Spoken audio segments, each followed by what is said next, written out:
దాన్ని పూచికత్తుకి ఎందుకు చూపిస్తాం? అది మనం నేనే పోయి పర్సనల్గా రామ్మోహన్ నాయుడుని కలిసి వరంగల్కి ఎయిర్పోర్ట్ కావాలని ప్రతిపాదన చేసిందే నేను కదా. తక్కువ పడ్డ భూమిని కూడా భూసేకరణ చేసి ఎయిర్పోర్ట్కి అప్పచెప్పిందే నేను కదా. వరంగల్కి ఔటర్ రింగ్ రోడ్డు, వరంగల్కి ఎయిర్పోర్ట్ ఇచ్చిందే నేనే, భూమి ఇచ్చిందే నేనే, భూసేకరణను క్లియర్ చేసిందే నేనే. కేంద్ర ప్రభుత్వానికి వెళ్ళి పదే నివేదికలు ఇచ్చి నిపుణులను తీసుకొచ్చి మొత్తం సర్వే చేపించి రిపోర్ట్ సబ్మిట్ చేసిందే నేను. నేను వచ్చినాకనే కదలికి వచ్చింది. చంద్రశేఖరరావు 10 సంవత్సరాలు వరంగల్కి ఎయిర్పోర్ట్ రావాలని, వరంగల్కి ఔటర్ రింగ్ రోడ్ ఉండాలని, వరంగల్కి అండర్ గ్రౌండ్ డ్రైనేజీ ఏర్పాట్లు చేయాలని ఏది చేయలేదు.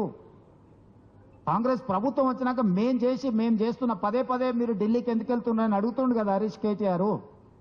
ఇందుకోసమే వెళ్తున్నాం. ఇవాళ వచ్చిన అనుమతులని మా ఇప్పుడు రైల్వే కోచ్ ఫ్యాక్టరీ వాళ్ళు సాధించారు. కాచిపేట రైల్వే కోచ్ ఫ్యాక్టరీ నేను వచ్చినాక సాధించిన. నిద్రపోయినారు వాళ్ళు 10 ఏళ్ళు.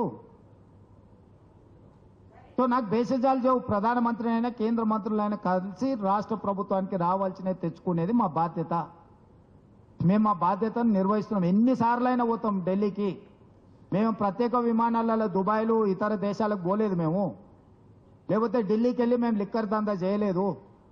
మేము ఢిల్లీలో పోయి లిక్కర్ దందాలు చేస్తలేం. మేము ఢిల్లీకి పోయి రాష్ట్రానికి రావాల్సిన నిధుల గురించి, అనుమతుల గురించి అందరినీ కలుస్తున్నాం.